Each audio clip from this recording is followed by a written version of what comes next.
Boa noite a todos, a todas. É com muita alegria que hoje nós damos continuidade à jornada desenvolvida pelo Grupo de Estudos Literatura e Ditaduras do Programa de Estudos Pós-Graduados em Literatura e Crítica Literária da PUC de São Paulo.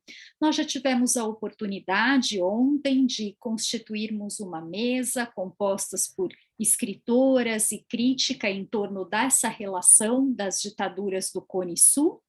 E hoje nós vamos dar início ao mini curso intitulado,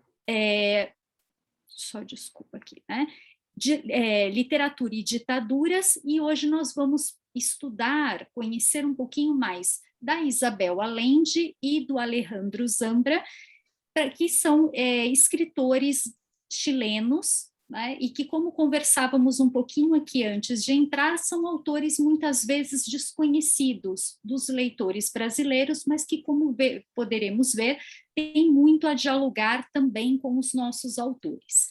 Então, eu gostaria muito de agradecer ao Leonardo Claudiano e à Amanda Lacerda, que são as pessoas, né, os pesquisadores que vão desenvolver este mini curso durante o dia, a noite de hoje e também de amanhã. Então, queria agradecê-los, eles são alunos que estão liderando o grupo de estudo Literatura e Ditaduras e que então propuseram este evento e a quem então agradeço imensamente. Primeiro, eu só vou passar a palavra ao Ademir, que cuida da nossa parte técnica, agradecer muito ao Ademir por mais este evento, e aí o Ademir pode falar um pouquinho, né, sobre a questão do certificado. Ademir? Olá, boa noite a todos, né, sejam todos bem-vindos. Temos aí a professora Diana participando de várias regiões do Brasil, né? Esse evento, né, como os demais, ele tem 3 horas de duração, e nesse evento em particular nós vamos colocar o prazo de entrega do certificado de 30 dias, né? Mas nos próximos dias já receberão os certificados, como vem acontecendo com os demais, né? Então, desejo a todos um excelente evento, né? E eu passo a palavra, então, para a professora Diana, para que dê sequência no trabalho. Muito obrigada, Ademir. E eu gostaria também de aproveitar o momento, antes de passar a palavra ao Leonardo e à Amanda, para convidá-los para, na próxima semana, nós também vamos ter um encontro na segunda-feira, realizado por mim e pela professora Beth Cardoso, em que nós vamos conversar um pouquinho sobre o programa de literatura e crítica literária. Nós estamos com as inscrições do nosso processo seletivo aberto, de 5 a 22 de outubro, então se você tiver alguma dúvida sobre o programa, sobre propostas de pesquisa, bolsas, nós vamos realizar este encontro na segunda-feira, às 19 horas, para que possamos conversar e esclarecer possíveis dúvidas. Esse minicurso, ele ficará disponível também no canal do YouTube, então se vocês gostarem e quiserem compartilhar depois com outros colegas, nós agradecemos e também nos seguirem nas redes sociais para terem acesso a estes e outros conteúdos de qualidade. Então, eu passo agora a palavra ao Leonardo e à Amanda para que possam, né, não somente dar as boas-vindas, mas que já possam também iniciar com vocês esses 2 dias que tenho certeza que serão muito produtivos. Então, mais uma vez, muito obrigada pela presença de todos vocês aqui conosco e obrigada em especial ao Léo e à Amanda, a quem eu passo então a palavra. Boa noite a todos, obrigado pela presença, obrigado, Diana, pela oportunidade, né? A gente propõe as coisas, mas tem que ter também alguém aberto para receber e apoiar as iniciativas que a gente toma. Então, assim, te agradeço, né? Te agradeci já por mensagem, te agradeço aqui na frente de todos também, porque foi muito importante. E agradeço a Amanda, né? Porque a gente está fazendo esse mini curso, assim, já é a segunda vez que a gente ministra esse mini curso, mudamos algumas coisas, porque a gente sempre vai aperfeiçoando, né? De um para outro. E aí a gente trouxe algumas questões para pensar a ditadura chilena pela obra da Isabel Allende e também pela obra do Alejandro Zambra, né? Pensar tanto a via chilena do Salvador Allende até um pouco depois do golpe de 73, né, do Pinochet, e depois pensar o processo de redemocratização, né? E são dois escritores que trabalham com temporalidades, com tempos diferentes, mas que conseguem fazer essa linearidade para a gente ter uma ideia do que aconteceu no Chile, como a literatura ela pode servir para esse processo de rememoração. Amanda, quer falar alguma coisa? Eu vou compartilhando também. Tá certo. Boa noite, pessoal. Boa noite, professora Diana, todo mundo que está aqui para acompanhar esse mini curso. Muito obrigada pela presença. Agradeço muito também a professora Diana por acolher todas as propostas que a gente veio trazendo do grupo de estudos, que não é formado só pela gente, né, Léo? Tem vários outros pesquisadores que têm propostas muito interessantes e que estão fazendo outras produções também. Um artigo vai ser recentemente publicado, tem uma apresentação em congresso, então tem sido uma experiência muito interessante, assim, participar desse grupo de estudos e ver como dele estão florindo tantas coisas legais. E agradeço especialmente ao Léo, que sem dúvida essa jornada é uma ideia do Léo e a gente abraçou muito fortemente e está sendo uma experiência muito legal. Quem não viu a conferência de ontem, acho que vale muito a pena. Valeu, Amanda. Diana, me coloca como co-host, só para eu poder compartilhar. Claro, já. Você. Deixa eu tirar o destaque. Prontinho, Léo. Valeu. Vou colocar som.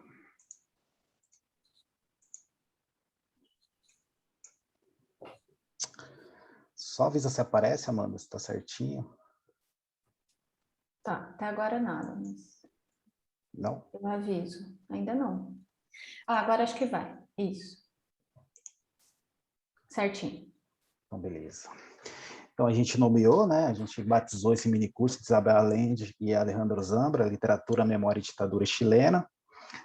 Como a Amanda disse, a gente traz essas discussões muito no grupo de estudos que a gente participa, na literatura e ditaduras, e por coincidência, no primeiro semestre, a produção, ela se pautou na ditadura chilena pelo escritor Pedro Lemebel, né? Que eu até vou fazer uma referência nele mais ao final, quando ele pensa a participação da Mariana Caledias, né, na DINA. Então, o minicurso vai ser ministrado pela Amanda e por mim, né? A gente dividiu esse minicurso em 2 dias. Hoje a gente vai trabalhar a via chilena e a contra-revolução do Pinochet, com base no romance A Casa dos Espíritos, mas não só nele, né? Eu vou acabar falando de outros romances da Isabel Allende também, que sustentam a argumentação que eu pretendo trazer aqui para essa leitura da Casa dos Espíritos. E no dia 15 a gente vai pensar amanhã, né, a gente vai pensar o plebiscito, o estalido social e analisar também o romance Formas de Voltar para Casa, do Alejandro Zambra, e a gente vai pegar um período assim, bem conturbado da história chilena, desde o processo da via chilena para o socialismo, pela via democrática, pela via pacífica, até o plebiscito e o processo de redemocratização, quando a concertação chega ao poder, né, e começa, né, e se reatualiza a batalha pela memória, né, porque desde o golpe, essa batalha ela vai se estabelecendo, né? Então, hoje a gente vai falar da Casa dos Espíritos. Eu vou trazer algumas considerações primeiro sobre a obra, sobre a questão do realismo mágico e pensar também as questões da modernidade, pensar a ditadura, tudo pela ótica que a Isabel Allende enxergou esse período, né? Então, o romance ele foi publicado em 1982, ele foi publicado pela primeira vez na Espanha, e no Brasil ele foi publicado em 1984. E é um romance que lançou a Isabel Allende realmente no mercado editorial. Hoje ela é a autora de língua espanhola mais vendida do mundo, né? Ela tem acho que mais de 70 milhões de livros vendidos, e tem uma série de obras, e as primeiras obras delas, principalmente, né, A Casa dos Espíritos, De Amor e de Sombras, eles vão tratar eles vão fazer esse recorte da ditadura do Pinochet e trazer também muito forte, não tão forte assim, mas ela vai trazer um pouco a questão do exílio também, porque ela escreve esse livro exilada, né? Ela escreve esse livro na Venezuela, em 82, né? No começo dos anos 80 até a publicação em 82. Né? E eu acho que é importante falar um pouco também, para pensar esse cenário da literatura latino-americana no mundo, falar dessa geração do boom, que é uma geração que é contemporânea da Isabel Allende, mas que tem uma produção literária anterior a dela, né? Ela era jornalista do Chile, escrevia numa revista feminista, uma revista feminina chamada Paula. Ela trazia umas pautas feministas naquele Chile do final dos anos 60, começo dos anos 70. Com o golpe, ela por ter ajudado, por ser sobrinha do Salvador Allende, né? Ela é sobrinha do Allende, e por ajudar pessoas a irem para o exílio, ela acabou também sendo perseguida e teve que se autoexilar na Venezuela. E aí é interessante falar um pouco dessa geração anterior a ela, desse boom latino-americano, para a gente pensar, inclusive, a questão do realismo mágico e como isso vai se localizar nessa produção literária, nesse pensar a América Latina, e qual vai ser a fratura com o golpe, né? Porque o golpe ele interrompe todo um processo cultural que também não se limita apenas à cultura, mas ele também é econômico e político, né? Muito inspirado pela Revolução Cubana, para pensar uma América Latina independente, para pensar uma América Latina por si mesma. Não é só inspirado pela Revolução Cubana em si, tem toda uma questão de crises de metanarrativas, né? A crise da Europa como grande centro do mundo depois da Segunda Guerra Mundial, e essa emergência de uma série de narrativas decoloniais, tem todo o processo das independências na África, e a literatura latino-americana ela vai entrar nesse contexto também, para pensar uma América por si mesma, né? Para trazer pensar uma identidade americana que respeite as diferenças, mas se coloque para o mundo de uma forma una, respeitando esse caldeirão cultural que é a América Latina, mas não numa forma de dependência, né? Numa forma autônoma, numa forma soberana.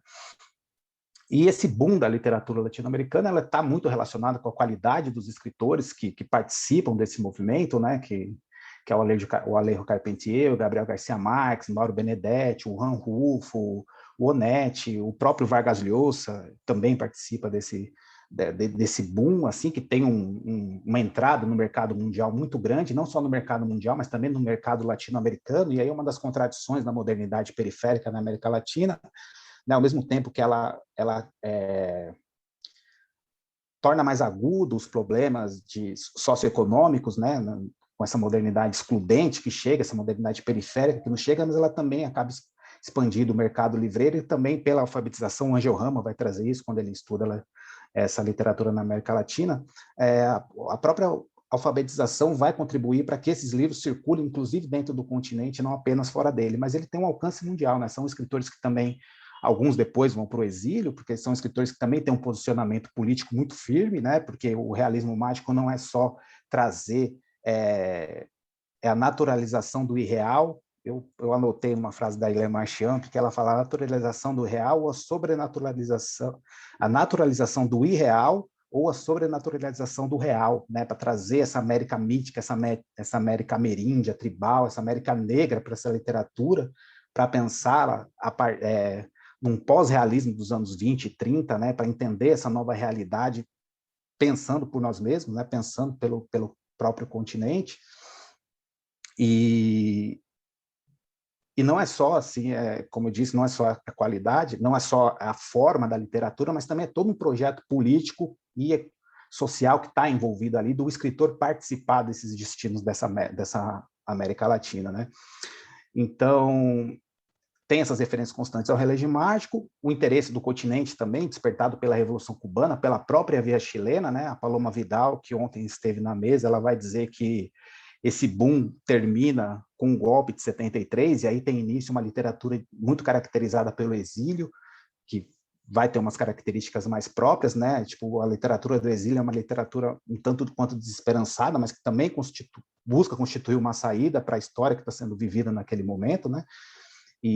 Mas esse interesse vem pela essa Revolução Cubana, pela via chilena, né? Muitos intelectuais o Hobsbawm é um que vem para o Chile para pensar essa América Latina a partir daqui, e o Sr. Hammer vai dizer que essa geração do boom colocou a literatura latino-americana no mapa editorial internacional, apresentando uma visão utópica e culturalmente revolucionária das origens e das perspectivas futuras para a América Latina. Como eu disse, a Isabel Allende não faz parte desse período, né? A produção dela é um pouco posterior, mas ela acaba carregando um pouco dessas características, principalmente no romance A Casa dos Espíritos, onde isso aparece mais evidente, né? É também um romance escrito no exílio, né? E aí ele vai se fundar nos eixos característicos desse tipo de escritura, que é a memória, porque o exílio ele provoca uma desterritorialização, né? E a memória ela está muito ligada, ela se constitui muito a partir do local, né? A nossa memória ela é espacial, ela é territorializada, e a gente sair forçado do local, do local de nossa origem, onde a gente tem uma relação comunitária, onde estão nossos laços afetivos e o que constrói a nossa identidade, ela provoca esse rompimento, né? Então, é uma literatura que vai buscar reconstruir essa memória também, é uma das características que essa literatura possui, essa luta política frustrada, né, que há que se repensar também o que deu errado nessa tentativa de emancipação da América Latina, né, e também pautada no momento presente, nessa realidade presente que esses escritores vivem né, fora do país de origem. E esse exílio é uma brutal operação de inexistência, onde se apresenta uma possibilidade de escrever e reelaborar na escrita a experiência traumática da perseguição, da tortura e do encarceramento. Então, também pensar, né, essa literatura do exílio, talvez a Isabel Allende não se paute tanto por essa perspectiva, mas pensar uma forma que mais que transmitir, que mais que descrever uma experiência, também transmita pela forma essa experiência, né? Então, é sempre uma literatura que vai se pautar, uma literatura que vai se pautar pelo fragmento, uma literatura que vai se pautar pelas lacunas, né? E como a gente vai ver o livro da Isabel Allende, ela tem uma outra proposta, né? Então, o que não a diminui, tá? E ele é geracional, tanto no sentido de que a Isabel Allende diz que ela começa a escrever A Casa dos Espíritos fazendo uma carta para o avô, né? Que o avô ele estava próximo de completar 100 anos, estava para morrer, e ela tinha uma ligação muito forte com ele, que foi rompida pelo exílio, e dessa carta foi virando esse romance que a gente vai perceber, pega a história do Chile desde 1905, mais ou menos, até 1975, um pouco depois do golpe de Pinochet, e trazendo toda essa saga da família, né, da família Del Valle do Trueba, como a gente vai ver um pouquinho mais para frente, e nessa carta ela também busca essa religação com o Chile que ela perdeu, né? E isso fica muito claro no romance, quando ela vai tratando dessas histórias, e muito do que acontece com aqueles personagens são histórias que ela acabou ouvindo, e os personagens também se referem a pessoas próximas do convívio dela, né? O próprio Esteban é muito inspirado no avô, não é o avô, né?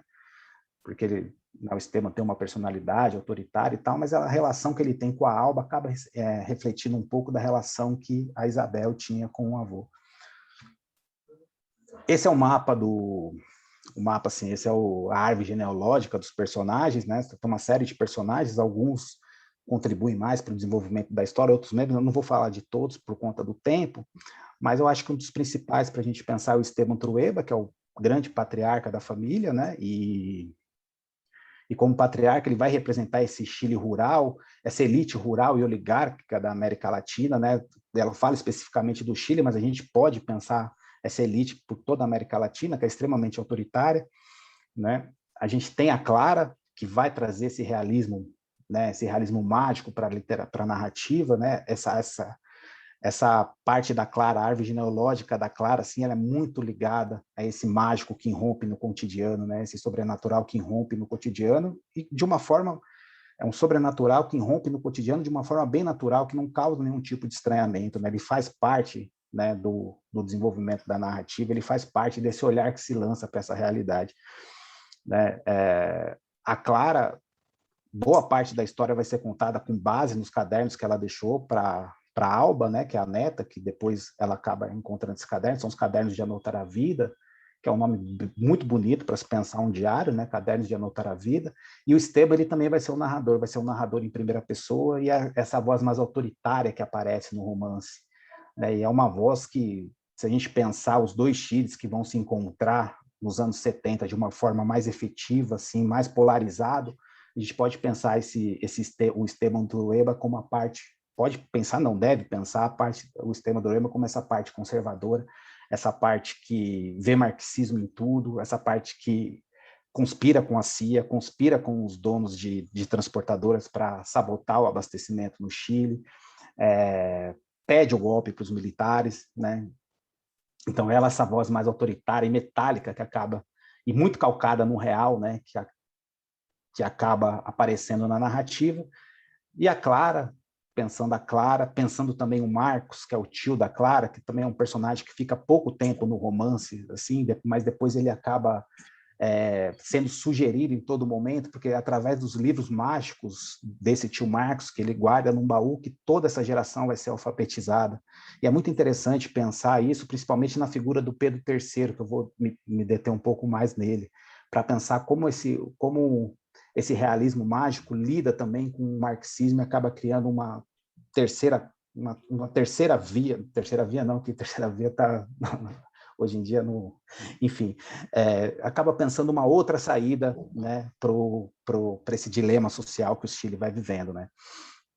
Eu acho que também um personagem que vale a pena destacar é o Jaime, o Jaime é o próprio retrato do Salvador Allende, né, ele é o tio da Alba, ele é um médico, ele é socialista, ele é da parte socialista, ele é da parte que crê, né, que o Chile pode chegar ao socialismo com base, né, dentro de uma via democrática, dentro de uma normalidade democrática, de acordo com a Constituição, ele faz a leitura, e a Isabel Allende traz isso nos romances, no romance, pensando as condições objetivas, né? Porque o Allende, o Salvador Allende, depois eu vou passar um pouco mais por isso, a leitura que ele faz da situação, a leitura que a Unidade Popular faz da situação é de que o Chile pode seguir uma via alternativa de caminho ao socialismo, que não a via revolucionária tradicional, vamos assim dizer, né? E o Jaime representa essa pessoa, né? Os diálogos do Jaime, principalmente com o Miguel, né? Que acaba sendo o namorado da Alba, que o Miguel é esse elemento revolucionário do Mir,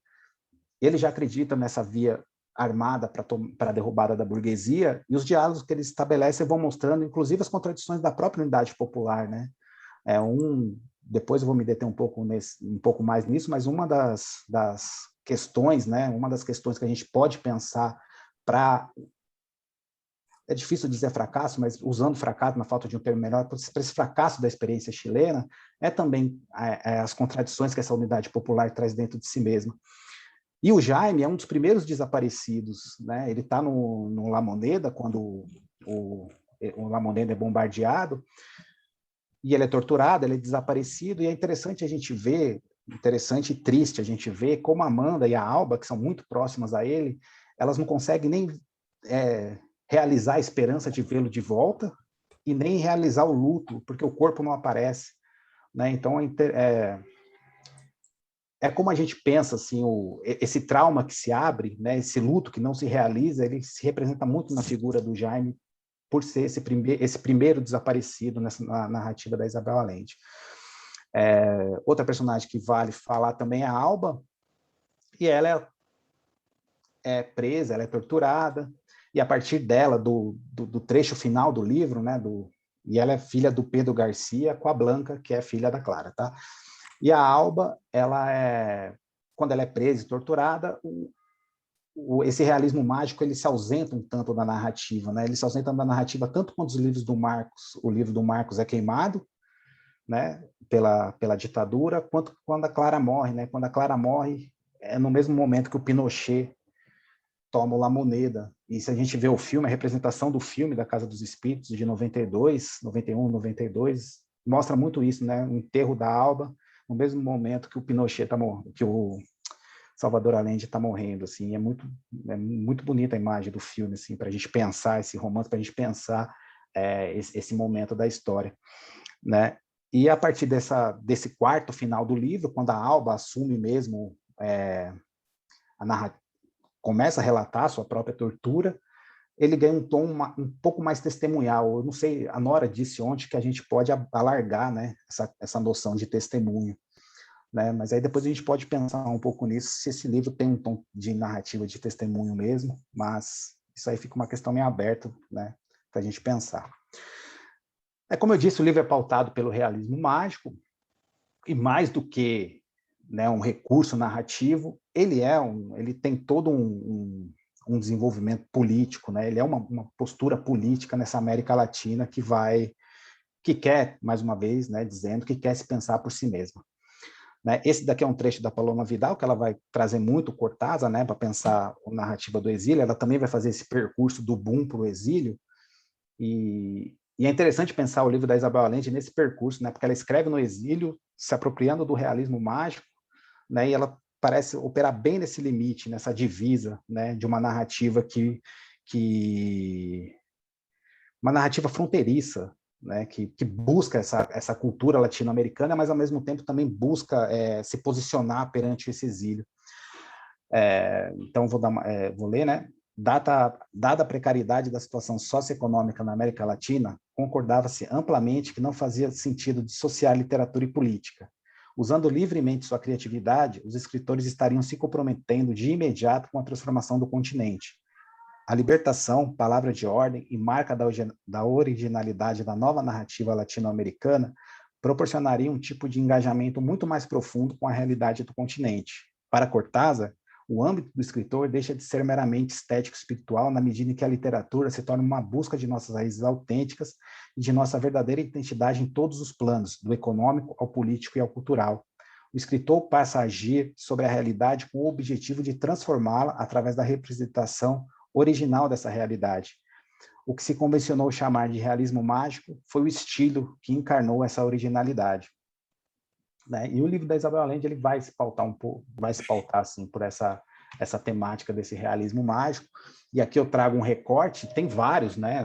Durante o livro a gente pode pescar vários, eu peguei esse principalmente porque eu acho muito significativo, principalmente porque penso Pedro Garcia, que é um personagem também importante, e como se dá essa relação também com uma tecnologia, com esse tecnológico que se encontra com essa América profunda e tradicional, né? Como essa América pode lidar com seus problemas também. As formigas, no entanto, continuavam a aparecer e multiplicar-se, cada dia mais insolentes e decididas. Esteban foi outra vez à aldeia e mandou um telegrama à capital. 3 dias depois, desembarcou na estação Mr. Brown, um gringo anão, munido de uma mala misteriosa que Esteban apresentou como técnico agrícola especialista em pesticidas. Então, Mr. Brown explicou que era preciso fumigá-la com um produto de sua invenção que esterilizava os machos. Logo a seguir, havia que borrifá-las com outro veneno, também de sua invenção, que provocava uma enfermidade mortal nas fêmeas. E isso, assegurou ele, acabaria com o problema. Em quanto tempo? Perguntou Esteban, que passava da impaciência à fúria. 1 mês, disse Mr. Brown. Até lá, já terão comido até os homens, mister. Chamaram Pedro Garcia, o velho, atravessou o pátio e foi direto à horta, seguido por todos os habitantes da casa e pelo anão estrangeiro, que sorria com desprezo. Esses bárbaros, ó God. Vou lhes mostrar o caminho para ir embora, formigas, e para levarem as outras, disse. Na manhã seguinte, não havia formigas. Então, mais do que pensar, né, nesse Pedro Garcia, que pela conversa leva as formigas embora, é pensar também essa relação do moderno com esse tradicional na América Latina, assim, não um tradicional, né, parado no tempo, que seja um peso, né, não uma tradição que seja um peso, mas uma tradição que revele uma América profunda e que pense, inclusive, a modernização, né, pensando assim mais a questão da cidade em si, pensando a Santiago que vai se desenvolver diante de um discurso modernizante, que vai segregar uma série de populações, como vai segregar a população do campo também, como vão formar depois os pobladores, né, que vão ser muito importantes na eleição do Allende. É interessante pensar como a capital de Santiago, por exemplo, que o Esteban, né, numa ida para Santiago, depois de ficar muito tempo nas Três Marias, percebe como a cidade cresceu em tão pouco tempo. Então, tem o carro, tem o bonde, e o carro e o bonde, eles mudam a percepção de distância, eles também mudam essa percepção do tempo na cidade, né? Pensar também, posteriormente, o tempo da fábrica, que vai ser fundamental, né, no governo Allende, os cordões de fábrica, mas pensar como essas mudanças da modernização chegam nessa América, né, essa mudança periférica chega nessa América, e como essa América pode questionar essa modernização diante da exclusão que ela promove. Não é? O pai da Clara, por exemplo, ele anda de automóvel, mas boa parte da população mora nas periferias, assim, afastadas e carentes de uma série de coisas assim. E esses elementos, e eu estou trazendo esses elementos para pensar, né, essa questão da modernização periférica, porque esses elementos, as pessoas que moram nessas periferias, elas vão ser fundamentais na eleição do Allende, né, e também na defesa do governo depois. Eu vou passar um trecho do documentário da Batalha do Chile, e ele mostra muito bem assim, como essa população periférica elas vão às ruas para defender o Allende, para defender um tipo de modernização que as inclua também, né? Então, pensando realmente esse realismo mágico com mais que um elemento cultural, mas também um elemento político, também um elemento socioeconômico, né? E aí a gente chega no Pedro III. Eu acho que o Pedro III é um personagem interessante, que também dialoga muito com essa questão do realismo mágico, porque ele consegue trazer em si tanto esses livros mágicos que ele foi alfabetizado também, do tio Marcos, como essas histórias do Pedro I, do Pedro Garcia, como eu vou contar agora para vocês, com uma leitura marxista. E ele, né, tem um determinado momento do livro, assim, quando está próximo do Salvador Allende ganhar, um dos correligionários do Esteban Trueba diz para ele que o marxismo nunca vai triunfar na América Latina porque falta um componente mágico, né? E o Pedro III ele consegue unir, né, nesse personagem essas duas esferas, né? Tanto a esfera desse marxismo, né, quanto essa esfera mágica da realidade.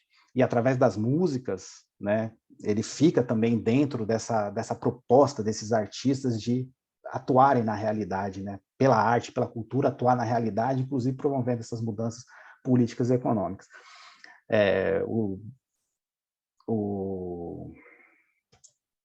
Como é que chama? O Darcy Ribeiro, ele tem esse termo socialismo moreno, né? Então a gente pode pensar no Pedro III também esse marxismo moreno, esse marxismo ameríndio, né?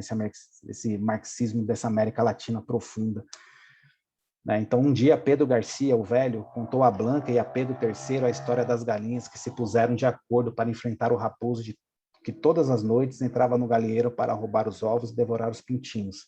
As galinhas decididas que já estavam fartas de aguentar a prepotência do raposo, esperaram-no organizadas, e quando ele entrou no galinheiro, fecharam-lhe a passagem, rodearam-no e caíram em cima a bicadas, até deixá-lo mais morto do que vivo. E então o raposo fugiu com o rabo entre as pernas, perseguido pelas galinhas, terminou o velho. Blanca riu com a história e comentou que isso era impossível, porque as galinhas nascem estúpidas e débeis, e os raposos nascem astutos e fortes. Mas Pedro III não riu, ficou toda a tarde pensativo, ruminando a história do raposo e das galinhas. E talvez tenha sido esse o instante que o menino começou a fazer-se homem. Então, nessa mistura de leituras que vai formando essa personalidade do Pedro Garcia, eu não sei se eu já falei, mas ele é inspirado no Victor Hara, e ele é um dos exilados, né? Tipo, a Isabel Allende, quando avança a narrativa, o Pedro III e a Blanca, eles se exilam, porque eles acabam sendo perseguidos pelo governo, pelo governo militar, né? Pelo regime militar. E aí entra dentro dessa lógica que a Paloma acabou colocando de esse golpe de 73 representar um fim de um ciclo, assim, de um pensar a América Latina, né? De pensar uma utopia para a América Latina. Uma das outras questões que a gente pode trazer com a Segunda Guerra Mundial, mas também, principalmente na América Latina, assim, com essas ditaduras, esse divórcio, né, essa crise que se dá entre história e utopia, que vai ser fundamental para o neoliberalismo, inclusive, se estabelecer no âmbito subjetivo, no âmbito cultural. Né? Ao tirar a utopia, a gente deshistoriciza o passado, né? E ao deshistorizar o passado, qual a relação que nós temos com a memória? E com essa memória, principalmente, né? Não por acaso o Chile também vai ser um dos grandes laboratórios do neoliberalismo na América Latina, porque o neoliberalismo, para avançar, ele precisa também de um governo autoritário que o sustente, né? Num governo democrático, ele consegue até certo ponto. Então, foi no Chile de Allende que se deu mais concretamente a união entre a atividade intelectual e a transformação da sociedade, presenciando-se entre 70 e 73 uma enorme efervescência cultural vinculada à proposta de romper as fronteiras entre a cultura popular e a cultura erudita, e é um pouco que o Pedro III traz nesse, né, esse personagem, Pedro III, acaba sintetizando, né? Essa canção, ele faz uma canção da galinha e do raposo, ela estava na boca, ela percorria muito mais os cordões operários, muito mais os bairros populares, do que as literaturas mais técnicas e marxistas, né?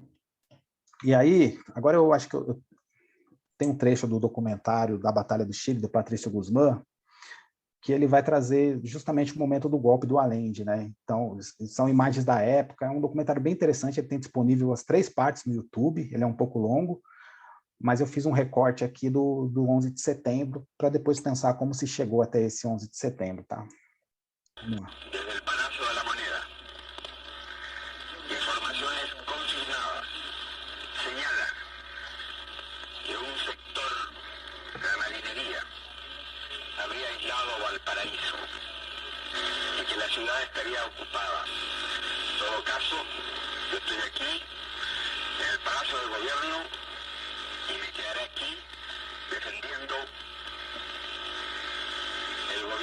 represento por la voluntad del pueblo.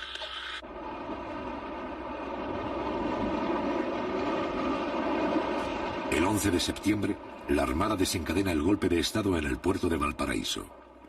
Al mismo tiempo, 4 destructores norteamericanos se acercan a las costas chilenas para participar en la Operación Unitas y mantienen contacto permanente con los golpistas. A las 7:30, el presidente Allende ha llegado al Palacio de la Moneda para impartir las primeras instrucciones. La situación es crítica al no existir un plan conjunto para la defensa armada del gobierno. Durante la madrugada, la mayoría de los oficiales constitucionalistas han sido neutralizados. A las 8 de la mañana, algunos aparatos de la Fuerza Aérea empiezan a sobrevolar la capital. A las 8:20, los jefes de la sublevación exigen la renuncia del jefe de Estado y le ofrecen un avión para que abandone el país. A las 9:15, el presidente constitucional se prepara para combatir y habla nuevamente por radio. La Fuerza Aérea ha bombardeado las torres de Radio Portales y Radio Corporación.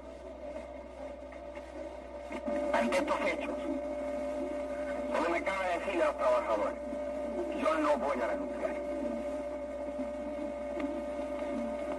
Colocado en un tránsito histórico, pagaré con mi vida la lealtad del pueblo. La historia es nuestra y la hacen los pueblos. ¡Viva Chile! ¡Viva el pueblo! ¡Vivan los trabajadores!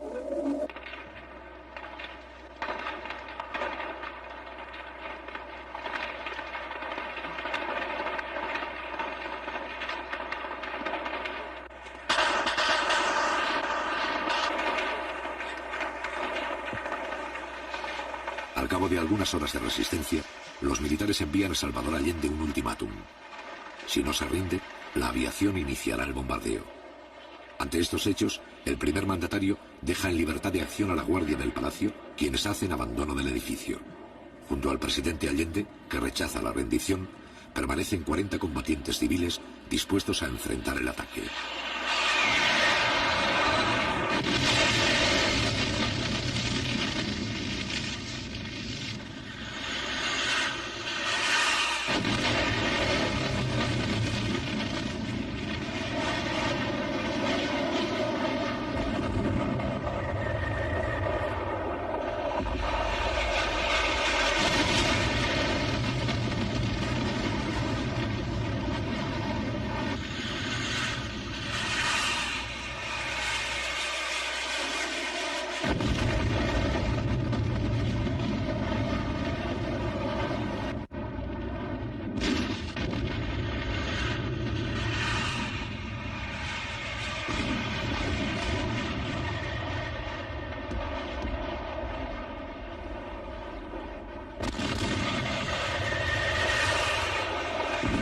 A pesar del bombardeo, los defensores del palacio resisten 3 horas.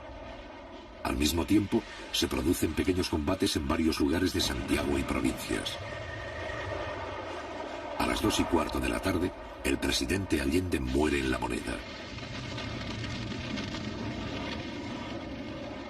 A las 9 de la noche, los jefes de la sublevación se presentan públicamente al país.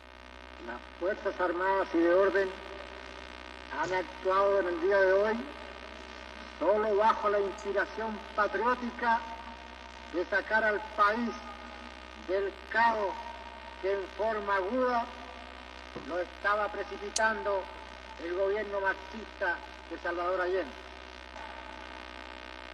La Junta mantendrá el poder judicial y la asesoría de la Contraloría. Las cámaras quedarán en receso hasta nueva orden. Eso es todo.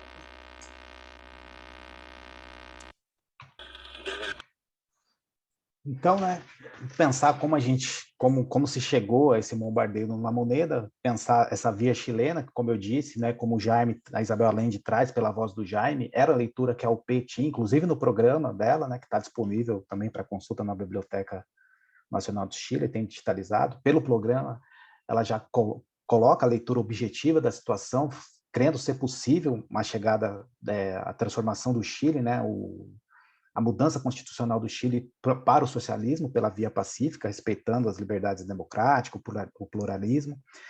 Essa frase do Ágio, né, o Chile encontra-se diante da necessidade de iniciar uma nova maneira de construir a sociedade socialista. As dificuldades que enfrentamos resistem na extraordinária complexidade das tarefas que nos esperam.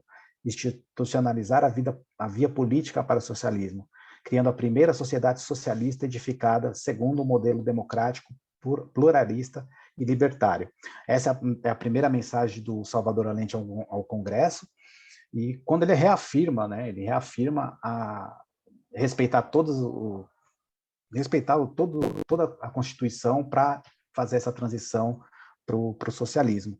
E ele tinha e a Constituição do Chile, ela apresentava algumas leis, já trazia algumas leis que possibilitavam se avançar alguns programas da Unidade Popular no primeiro ano, né? Ela permitia a reforma agrária, que foi uma lei do governo anterior, da democracia cristã, do Eduardo Frei, que foi uma lei que foi feita no governo da democracia cristã, mas não avançou tanto. Então o governo da Unidade Popular, com base nessa lei anterior a ela, conseguiu avançar na reforma agrária.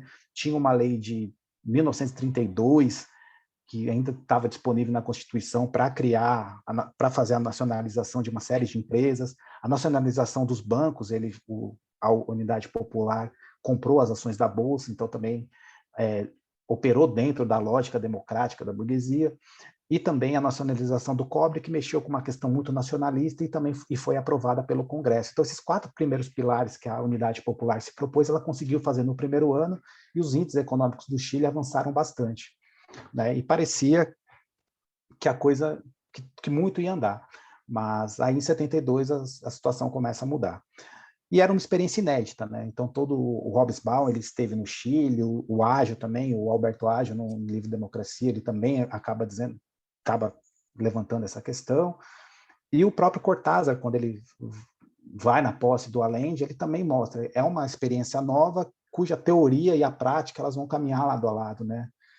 Então, muita gente estava de olho. O Hobsbawm, ele diz que essa experiência chilena serve para muitos países, inclusive da Europa, né, para pensar essa via ao socialismo nesses países europeus, que é muito difícil uma revolução no estilo cubano, vietnamita na Europa, mas que uma revolução por uma via pacífica seria possível. Então, ele também vem para o Chile para verificar como tudo isso vai acontecer, e muito do que o Hobsbawm aponta como as dificuldades que a Unidade Popular vai enfrentar acabam se concretizando nos anos posteriores.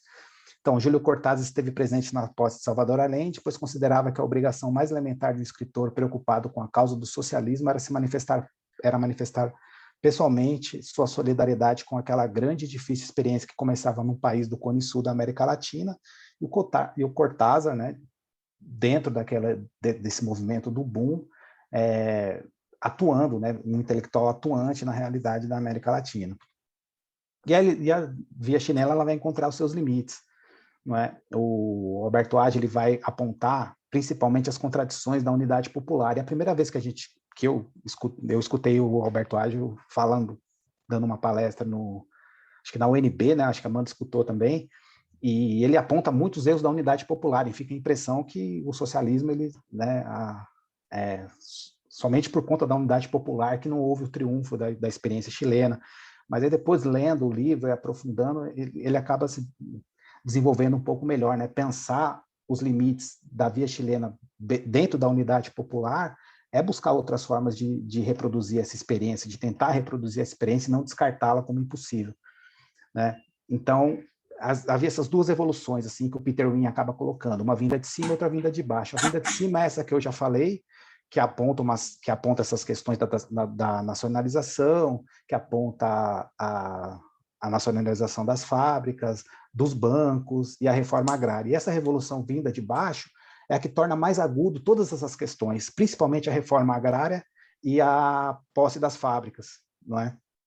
Então, é uma coisa que um tanto que foge do controle da Unidade Popular, e muito estimulado também por partidos que compunham a UP, que apoiavam Salvador Allende, né? Tinha muitos partidos, como o MIR, né, na figura do Miguel, que a Isabel Allende traz, que diante da situação que se polarizava ainda mais, eles optavam por tornar mais agudas essas contradições, né, na sociedade, para fazer a revolução pelo método mais tradicional, como a Revolução Cubana, a Revolução Russa, não pela essa via pacífica. E isso acabou sendo um problema muito grande para a unidade popular, né? E foi um prato cheio, assim, para a direita manipular os medos, né? E a gente não pode esquecer que houve o boicote econômico, houve o apoio dos Estados Unidos, houve o bloqueio dos Estados Unidos também, né? O Chile passou por desabastecimento, as empresas não tinham peça de reposição, houve greve de patrões assim para distribuição. Então teve todo um desenho, todo o contexto foi desenhado nesses dois polos, né? Uma via chilena, uma unidade popular lidando com as suas contradições internas para aprofundar a revolução, e a direita manipulando os medos, cooptando boa parte da classe média para derrubar o Allende. E tentaram de várias formas, tentaram pelas eleições, né? E a Unidade Popular conseguiu uma grande votação, e falhando todas essas outras manobras assim, constitucionais, eles começaram a apoiar o golpe militar, começaram a pensar no golpe militar, e o Esteban Trueba, né, como para a gente não sair do romance da Isabel Allende, é uma dessas figuras que participaram de todos esses movimentos assim, no romance, né?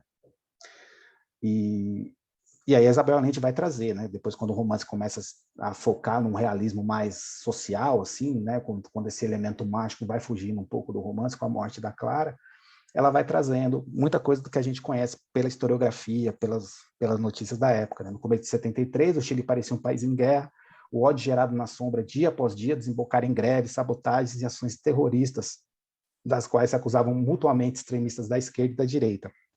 O caos aumentou, vivia-se num clima de precariedade e violência latente. Por fim, os caminhoneiros declararam guerra e não houve meio de transporte à carga ao longo do país. Algumas cidades ficando sem alimento, enquanto em outras as hortaliças e os produtos do mar apodreciam. Salvador Allende perdeu a voz de tanto denunciar a sabotagem, né?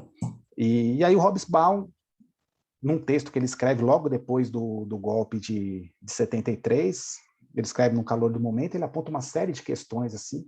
Ele já tinha apontado essas contradições na Unidade Popular, no texto que ele escreveu em 71, quando ele visitou o Chile, e em apoio ao Salvador Allende também, mas entendendo essas contradições e o que isso poderia gerar, né, e como a Unidade Popular poderia sair desses gargalos que ela teria que enfrentar pela frente. E no texto de 73, o Hobsbawm é muito mais contundente em denunciar o golpe, e em denunciar todo esse complô, né, da elite chilena com os Estados Unidos para a derrubada de Salvador Allende. Então, o governo Allende não cometeu suicídio, mas foi assassinado. O que acabou com ele não foram os erros políticos e econômicos e a crise financeira, mas armas e bombas. E para aqueles comentaristas das direitas que perguntam que outra escolha havia para os oponentes de Allende, se não um golpe, a resposta é simples: não dar o golpe. O governo Allende não era um teste do socialismo democrático, mas no máximo da disposição da burguesia de respeitar a legalidade, quando a legalidade e o constitucionalismo não funcionavam mais a seu favor. E aí, como eu disse, né, Isabel Allende ela vai trazer o Salvador Allende muito na figura do Jaime, e se referindo ao Salvador Allende histórico como companheiro presidente. Então ela vai reproduzir o texto desse discurso final que nós vimos, né? Dirijo-me àqueles que serão perseguidos para lhe dizer que não vou renunciar, pagarei com minha vida a lealdade do povo, estarei sempre junto de vocês. Tenho fé na pátria e em seu destino. Outros homens superarão este momento e muito mais cedo do que se pensa, se abrirão as grandes alamedas por onde passará o homem livre para construir uma sociedade melhor. Viva o povo, viva os trabalhadores. Essas serão minhas últimas palavras. Tenho a certeza de que meu sacrifício não será em vão. E chegamos na morte de Salvador Allende, e aí começa toda a contra-revolução, né? E já se inicia a batalha pela memória nesse processo contra-revolucionário, principalmente em apagar a memória de Salvador Allende, né? Em deturpar... Oi?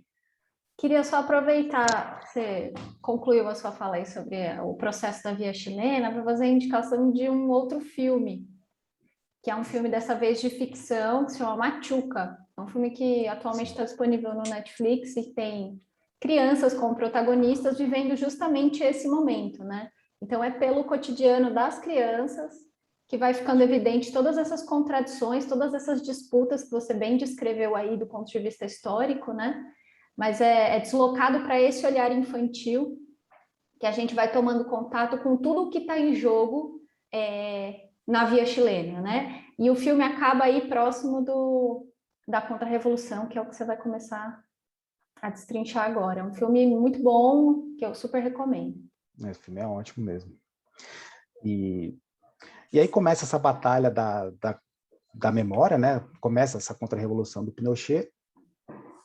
Ele sempre lembrando que o golpe é civil-militar, né? O golpe não é só militar, a sociedade civil tem responsabilidade no que aconteceu, e é bom que se aponte a responsabilidade para que não aconteça novamente. E aí, quando eu li a primeira vez que eu li esse Plano Z, eu li na Isabel Allende, eu pensei realmente que você estava de uma ficção, mas aí depois, lendo no livro do Peter Wink, ele falando sobre a memória no Chile, aí a gente percebe, aí eu percebi assim que realmente era algo que aconteceu, e o Plano Z, ele tem todos os fundamentos, ele já traz todos os fundamentos que será usado, né? A Amanda vai trazer amanhã, na campanha do plebiscito pelo Sim, né? Que é mostrar como o Chile estava próximo de uma catástrofe econômica, um caos social, e estava próximo de uma guerra civil. E o Pinochet vai aparecer como esse salvador da nação, como esse pai da nação, né? Isso daí vai ficar muito claro. Isso aí já em 73 já aparece essa questão do Plano Z, que vai ser reproduzida no final dos anos 80 na própria campanha do Sim, manipulando novamente uma série de medos que as pessoas trazem, né, sobre as questões marxistas e de desenvolvimento social, de justiça social, etc. Então, eu vou ler primeiro eu vou ler o da Isabel Allende só, né, porque já resume bem, explicar o Plano C aos cidadãos, segundo o qual o governo deposto tinha uma interminável lista de ódio com milhares de nomes de pessoas da oposição que deveriam ser massacradas nos próximos dias, tendo eles se antecipado para evitar um genocídio sem precedentes. Disseram que a pátria estava nas mãos de agentes soviéticos e de guerrilheiros cubanos. E, né, quando a gente lê assim, a gente pensa um pouco o quão absurdo são essas suposições, mas é um discurso que também está no meio acadêmico, né? E o Alberto Adjo vai trazer um professor da Universidade Católica do Chile, um discurso que um pouco mais sofisticado, mas que parte dos um pouco mais sofisticado assim no falar, né? Mas que parte dos mesmos pressupostos, né?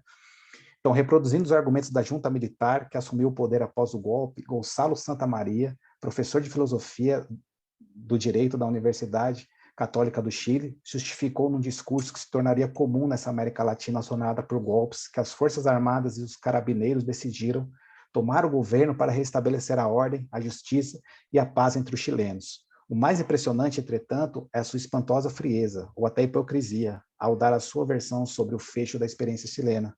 No dia 11 de setembro, além de Cai se suicida sem pena nem glória, acompanhado por um número reduzidíssimo de fiéis que não o haviam abandonado. O resto do país permanece em calma absoluta. Em Santiago, depois de alguns dias de limpeza, de franco-atiradores, a vida retorna a seu curso normal, e ao epílogo pacífico de um tormentoso período da história chilena. Eu vou avançar um pouco por questão do tempo, tá, gente? Mas, assim, depois do golpe, também vai ser instalado, tem um toque de recolher, e também, né, nessa América Latina que se construiu tão mágica, nessa primeira parte do livro, e esse marxismo também, esse marxismo, né, vamos denominar esse marxismo moreno, que vem na figura do Pedro Garcia, ele é substituído por esses tecnocratas do neoliberalismo. E a Isabel Allende, ela vai trazer isso em todos os seus livros, né? Ela traz isso na Casa dos Espíritos, Meu País Inventado, De Amor e de Sombras, né? Como esse choque neoliberal foi tanto econômico quanto cultural, né? E a Paloma também traz isso quando ela está estudando essa literatura do exílio, para dizer que como esse sentimento comunitário, né? Como essa ideia de companheiro é substituída pelo indivíduo. Eu vou avançando um pouco, tá? E para chegar finalmente na parte que eu acho que é a mais tocante do livro, que é quando a Alba ela é presa e torturada. E aí, já pensando nessa questão da tortura, como a Pilar Calveira ela vai tratar um pouco, ela vai tratar na ditadura argentina, né, desse poder desaparecedor, como esse desaparecimento ele já começa no momento quando a pessoa é presa. né? Quando eles tiram os referenciais de tempo, quando eles tiram os referenciais de espaço, né? Então, esse é o primeiro trecho, quando a Alba é presa, né? A caminhoneta pôs-se em movimento, e ela, cega pela primeira vez, perdeu a noção do espaço e do tempo. Sentiu uma mão úmida e grande em sua perna, apertando, beliscando, subindo, explorando. Um hálito pesado em seu rosto, sussurrando: vou aquecer você, puta, logo, logo. E ouviu outras vozes e risos, enquanto o veículo dava voltas e voltas. Então Alba entrou em seu pesadelo, aquele que sua avó havia visto em seu mapa astrológico ao nascer, e Luz Amora no momento de premonição. Os homens ajudaram-no a descer. Não chegou a dar 2 passos, recebeu o primeiro golpe nas costelas e caiu de joelhos, sem poder respirar. Então, como a gente pensa nessa memória, como essa memória é espacial, né, como essa memória se territorializa, a perda desses elementos referenciais do espaço, eles operam num processo de desidentidade também, né?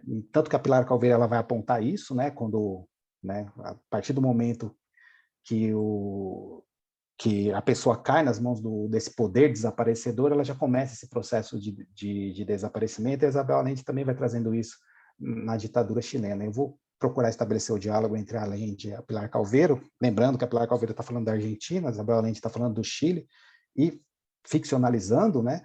Mas é bom a gente lembrar que é bom a gente pensar assim que esse plano Condor ele estabelece um elo de ligação entre as diversas ditaduras da América Latina, né? E esses torturadores eles foram treinados pelos Estados Unidos, então eles partem dos mesmos pressupostos assim de tortura, né? Dessas mesmas técnicas de tortura, né?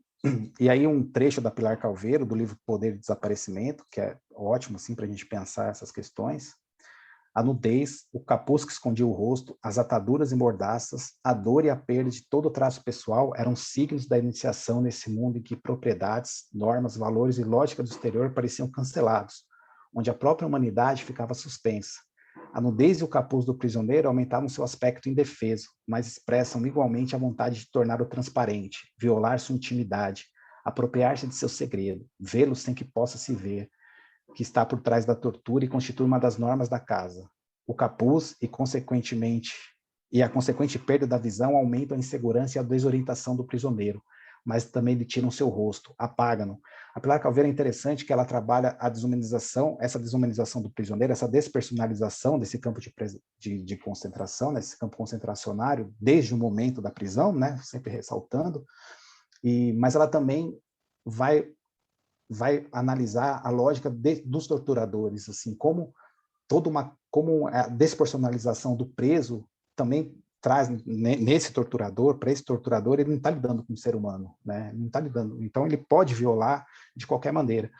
E também colocando esse torturador numa lógica burocrática de tortura, numa lógica burocrática de extermínio, no qual as responsabilidades, né, no qual as etapas são divididas entre várias pessoas, e isso também permite que ele atue de uma forma que não lhe traga nenhum tipo de responsabilização, porque ele está dentro de um organismo muito maior do que ele, né? Além, é claro, dessa desumanização que a gente percebe, que ela vai trazendo, né? Tanto pela perspectiva do prisioneiro, como esse prisioneiro olha para si mesmo, passa a se olhar para si mesmo, como também o torturador passa a olhar esse prisioneiro.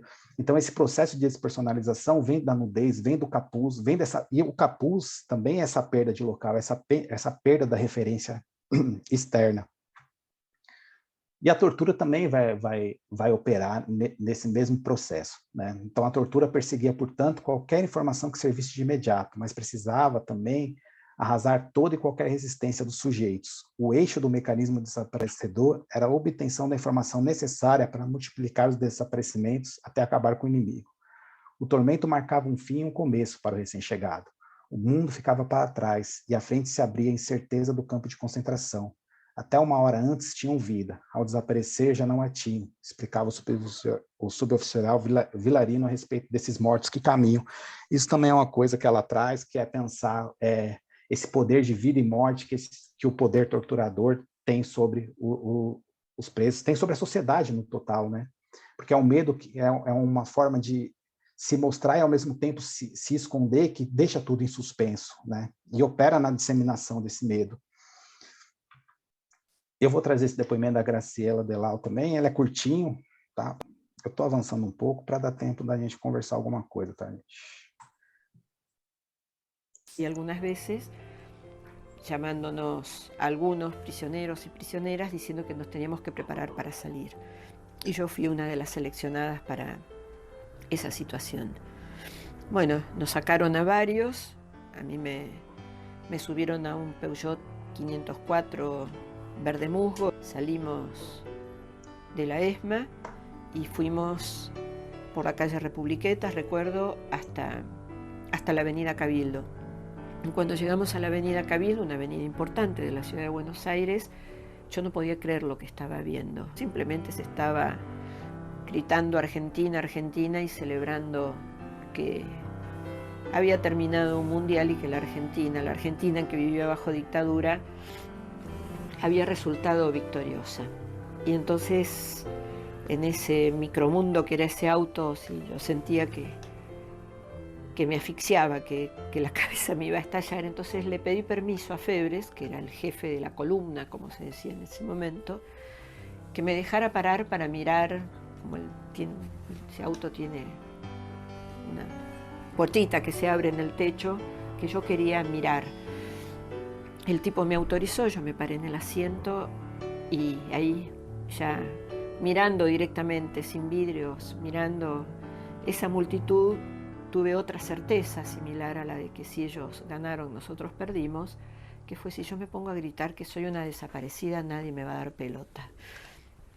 Y empecé a llorar hasta que, bueno, al final me senté nuevamente. Tragado pela multidão que vibrava com o título mundial, o carro não teve como sair do lugar. A solução dos militares dá cores ainda mais fortes a esse enredo kafkiano. Deixar o carro e ir para um restaurante. Todos juntos à mesa, genocidas e condenados. Nosotros, entre víctimas, entre prisioneros y secuestradores, éramos unos cuantos. Recuerdo que nos armaron una larga mesa en un salón que habilitaron porque estaba todo lleno, y ahí nos sentamos y nosotros, es tremendo juntar en ese nosotros a ellos y a los prisioneros, cantábamos los cantitos del mundial, y nuevamente sentí que no aguantaba más. Estando ahí, entonces pedí permiso para ir al baño. Fui al baño, me encerré a solas con el inodoro, digamos, y agarré el lápiz de labio, y saqué el lápiz de labio y empecé a escribir en la pared: Macer asesino, milicos asesinos, vivan los montoneros. Y escribí eso hasta que se me acabó el lápiz de labio. Y cuando terminé de hacerlo, yo siempre digo que bueno, que en ese baño inmundo me sentí libre.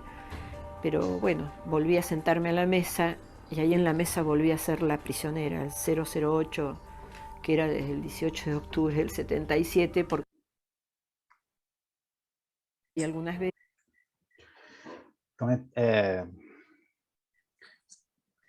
é bom a gente pensar essa relação, essa desumanização, né? E na Argentina, os prisioneiros eram chamados por números, e era um processo tão agudo, que tem esse depoimento também do Lisandro Raul Cubas, na ESMA, que ele diz que a capucha era insuportável, tanto é assim que uma quarta-feira de translado pedi aos gritos que me transladasse, a Mi 571. A capucha havia logrado seu objetivo, não era mais Lisandro Raul, era um número. E esse translado era esses voos da morte da Argentina, que eram feitos toda quarta-feira, os prisioneiros eram chamados pelo número, né? E esse processo de despersonalização, ele chega no nível desse depoimento, né, como o anterior que a gente viu. E a Isabel Allende também vai trazer essas questões ao relatar a ditadura chilena na figura da Alba, né? Ela não se refere a capucha, mas ela fala um canil, uma cela pequena e hermética, como um túmulo sem ar escuro e gelada.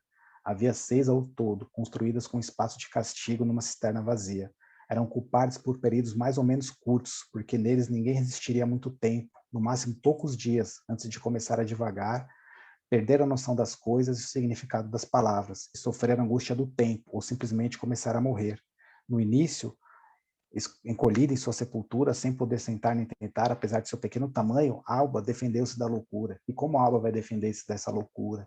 né, como dessa ausência de uma localização espacial, dessa ausência do tempo, da tortura, de uma série de coisas assim, como que ela vai se recuperar enquanto pessoa, né, se recuperar enquanto uma identidade. E aí a Clara aparece para ela, né, e aí que volta essa questão, esse mágico que irrompe na realidade, para falar sobre a escrita, para falar sobre o relato, né? Primeiro de uma forma oral, né? Essa escrita na cabeça ela vai ser acabada de uma forma oral, depois ela vai colocar no papel para denunciar esse horror. Então, tentou não respirar, não mover-se, pôs à espera da morte com impaciência. Passou muito tempo assim. Quando quase alcançara seu propósito, viu aparecer sua avó Clara, que tantas vezes havia invocado para ajudá-la a morrer. Viu-a tal como sempre a tinha visto na infância, com sua bata de linho branco, suas luvas de inverno, seu docíssimo sorriso desdentado e o brilho travesso de seus olhos de avelã. Clara trouxe-lhe a ideia salvadora de escrever com o pensamento, sem lápis nem papel, para manter a mente ocupada, a fim de evadir do canil e viver.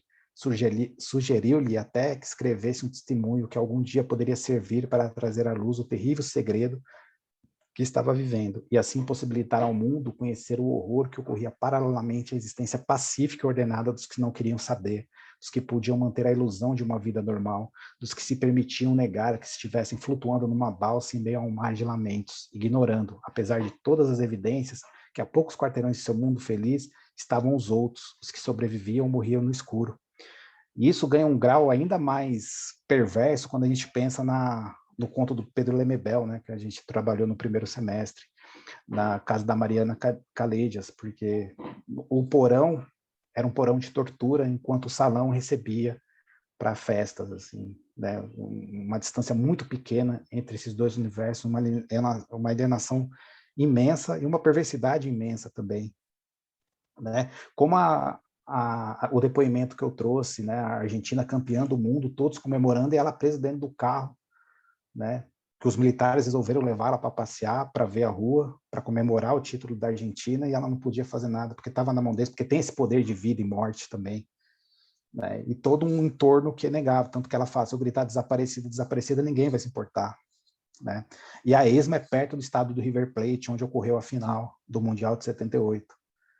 Então, a Pilar Calveiro também traz muito essa relação, né? Foi possível ser instalado um poder desaparecedor e torturador por diversos motivos. Um deles, né, é não acordo, mas um deles é essa aceitação da sociedade, seja pelo medo, seja por não querer, como eu vou concluir mais adiante, trazer, né, não querer saber para não se sentir responsável pelo que está acontecendo.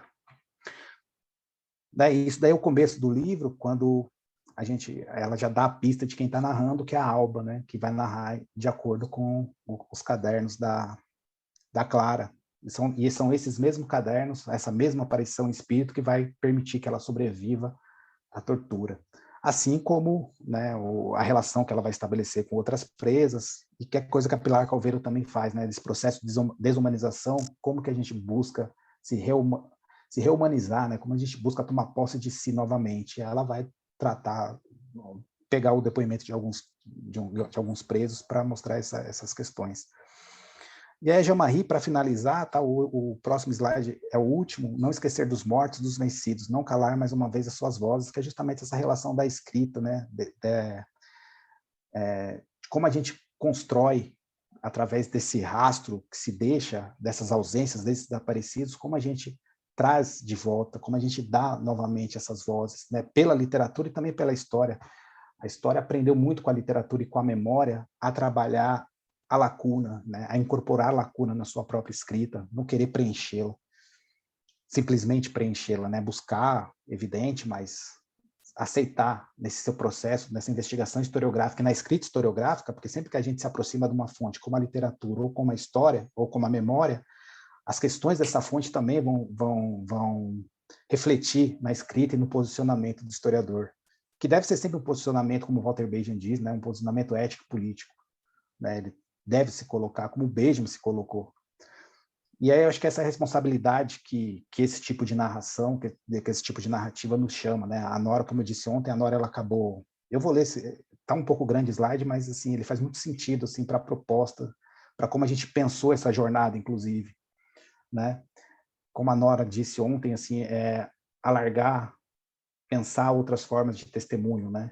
E também a Jean-Marie, dialogando com outros autores também, vai dizer para a gente pensar outras formas de testemunhar, né? E aí eu vou trazer essa citação, eu vou ler. A última figura da narração que gostaria de citar é a do sonho de Primo Levi no campo de Auschwitz. Sonho sonhado, descobre ele, por quase todos os seus companheiros a cada noite. Sonha com a volta para casa, com a felicidade intensa de contar aos próximos o horror já passado e ainda vivo. E, de repente, percebe com desespero que ninguém o escuta, que os ouvintes se levantam e vão embora indiferentes. Primo Levi pergunta: por que o sofrimento de cada dia se traduz constantemente em nossos sonhos, na cena sempre repetida da narração que os outros não escutam? Essa narrativa foi feita, está sendo feita, mas como ressaltam todos os sobreviventes, ela nunca consegue realmente dizer a experiência inenarrável do horror. Na narrativa do sonho de Primo Levi, gostaria de me ater a um outro personagem, aquele que se levanta e vai embora, na indiferença. No sonho de Primo Levi, para desespero do sonhador, aqueles que vão embora não querem saber, não querem permitir que essa história, ofegante e sempre ameaçada por uma própria impossibilidade, os alcance, ameace, também sua linguagem ainda tranquila.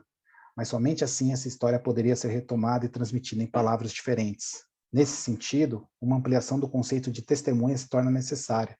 Testemunha não será somente aquele que viu com os próprios olhos, o Istor de Heródoto, a testemunha direta.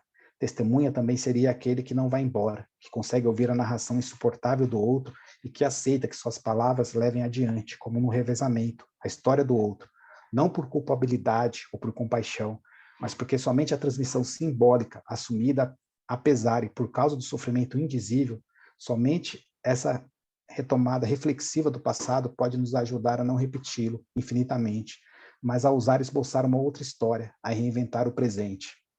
A proposta da jornada, a proposta desse minicurso, a ideia de trabalhar literatura, trabalhar a memória, né, nessa intersecção com a história, é justamente essa, de nós nos pensarmos como essa testemunha que ouve e também se torna responsável, né, não para celebrar, né, porque voltando no Benjamin, o Benjamin é fundamental para pensar essas questões, né, nem os mortos estão a salvo se o inimigo vencer, né, pensando o contexto da Segunda Guerra, do avanço do fascismo, do nazismo, e pensar, fazer essa rememória, fazer essa justiça de rememorar, de trazer essa voz, mas não só para celebrar, mas também para a gente participar, para a gente se sentir responsável por esse nunca mais, que é fundamental, né?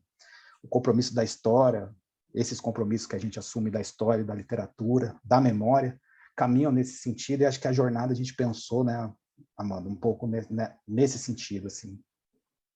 Como a Jean-Marie coloca, como a Nora colocou, como a Isabel Allende, o Alejandro Zambra, que a gente vai ver amanhã, uma série de outros. E é isso, gente.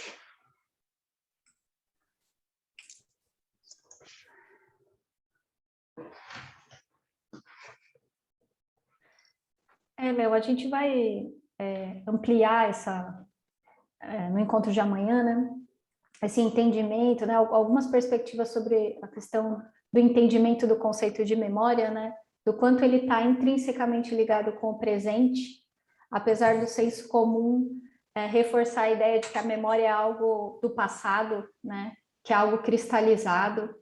E eu acho que isso impacta de maneira muito evidente o modo como se faz o debate público sobre a ditadura, né? Enquanto a gente achar que o passado é algo que já está dado e que é imutável e que não pode ser transformado, muitas das coisas permanecem não resolvidas, né? Isso é uma coisa que a Nora traz também, trouxe na conferência de ontem, de que o avanço, a diferença, essa é uma perspectiva também carregada de senso comum, né? Sobre as diferenças de como o Brasil, o Chile, a Argentina lidam com os seus passados ditatoriais. Eu achei incrível ela trazer que talvez as diferenças entre Brasil, Chile, Argentina e Uruguai, para pensar nos mais próximos, não seja talvez no avanço em relação a direitos, né, ou a conquistas democráticas, mas numa renitente cultura de memória, né, de como o Chile e a Argentina estão muito mais engajados ou conseguiram, ao longo desse percurso, né, pós-ditatorial, constituir uma cultura de memória em que a gente, aqui no Brasil, ainda tem muito que aprender, né? E pode aprender muito com os vizinhos. Acho que isso, entre outras coisas, a gente vai voltar a falar no encontro de amanhã, né? Sim, e a Nellie Richards, né, que você usa bastante, traz bem essa questão de trabalhar essa lacuna na escrita para poder ser revisitada, né, para ela poder ser trazida para o presente também. Exato. E o compromisso é esse, não é um passado, como o Benjamin diz também, não é descrever esse passado, mas é articular esse passado com o presente. Essa é a tarefa do historiador, né? E operar com esses rastros que ficam, né? Sejam eles intencionais ou não, né? Entender como se surgiu, porque a Jean-Marie também traz essa questão do rastro, né? Ele tanto confirma uma presença, como ele atesta essa ausência, né? E como que se chegou a esse rastro, assim, qual a correlação de forças que o deixou, assim, e acho que essa é fundamental, assim, para a gente pensar e trabalhar mesmo essas questões, falar cada vez mais sobre isso. Exatamente, Léo e Amanda. Eu acho que a importância do que a gente tem aqui é desse debate continuar à tona, né? É algo que não pode ser enterrado junto com aqueles mortos, porque afinal, e desaparecidos, porque afinal isso continua reverberando. É um passado que não pode, de forma alguma, ser enterrado. E eu acho que essa discussão, esse trazer, e acho que o que vocês falaram, né, de o quanto a gente pode aprender com esses nossos vizinhos, temos muito a aprender com eles, é fundamental. Nós não temos aqui perguntas no chat, mas as pessoas gostaram muito, então, né, estão muito felizes com a sua fala, Léo, muito rica e potente. Então, nós convidamos a todos a estarem conosco amanhã, e aí nós vamos poder conhecer um pouquinho também da produção do Alejandro Zambra, e poder, né, estabelecer essas pontes entre as obras e, mais uma vez, ampliar o diálogo também com a nossa literatura. Então, agradeço mais uma vez ao Léo, à Amanda, agradeço a todos vocês que estiveram aqui conosco e fica o convite, então, para a gente encerrar a semana com mais uma reflexão em torno da literatura. Então, muito obrigada a todos e nos vemos, então, amanhã. Amanda, Léo, para vocês se despedirem. Obrigado, Diana, obrigado, gente, todo mundo que participou. Obrigado, Amanda, assim, pela parceria. E é isso, amanhã a gente se vê para mais. Obrigada, Léo, obrigada, Diana. Amanhã eu vou falar um pouquinho mais que o Léo sobre o Zambra, e aí a gente vai ver muitos pontos de contato entre a Isabel Allende e o Alejandro Zambra para pensar como a questão da ditadura ela é marcante na história das gerações posteriores e, consequentemente, na literatura que vários desses autores produzem. Então, aguardamos todos amanhã. Então, até amanhã, pessoal. Até amanhã, gente. Valeu. Tchau, tchau.